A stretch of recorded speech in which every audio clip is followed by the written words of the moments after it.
quando a gente vai estudar as planilhas. Pode acontecer de uma função soma colocar dois pontos e ponto e vírgula ao mesmo tempo. Quer dizer, na mesma função.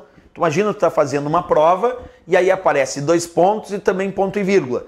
Vamos fazer esse exemplo passo a passo para observar qual seria o resultado. Acompanhe. Eu vou manter aqui igual soma, abre parênteses, A1, dois pontos, B2.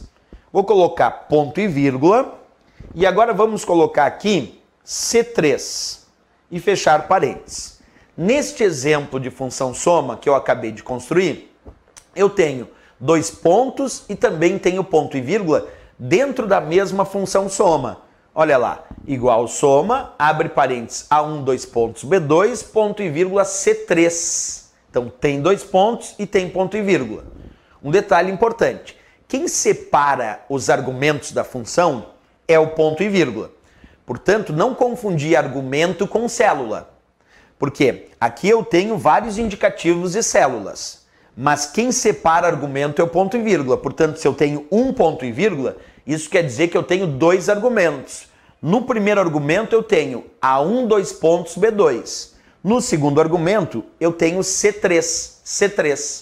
Observa, primeiro argumento A1, dois pontos, B2. Segundo argumento, C3. Já que quem separa os argumentos é o ponto e vírgula. Então, antes desse ponto e vírgula é um argumento, e depois desse ponto e vírgula é outro argumento.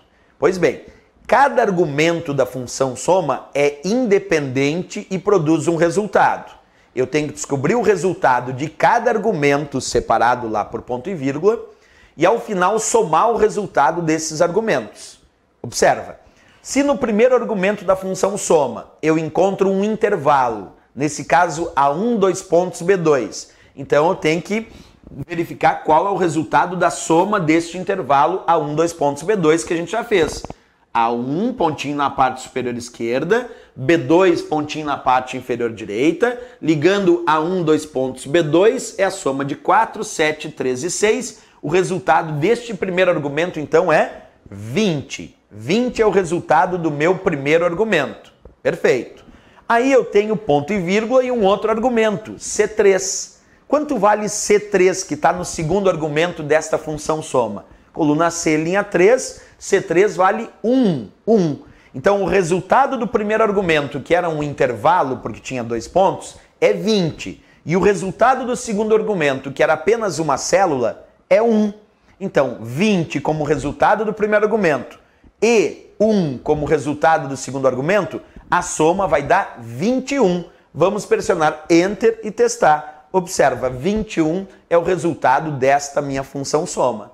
Então, quando nós temos função soma com mais de um argumento, nós podemos ter aí uma mistura com dois pontos, com ponto e vírgula, tudo isso dentro da mesma função soma. Porque o dois pontos indica intervalo e o ponto e vírgula separa os argumentos da função. Cada argumento é independente, produz o seu próprio resultado. O primeiro argumento tinha um intervalo, produziu o resultado 20. O segundo argumento, que vinha depois do ponto e vírgula, era só uma célula, C3 que vale 1. Então é a soma de 20 e 1. 20 é o resultado do primeiro argumento, 1 é o resultado do segundo. 20 somado a 1, resultado 21 neste meu exemplo de função soma. É isso, as provas podem colocar ponto e vírgula, podem colocar dois pontos, tudo misturado na mesma função.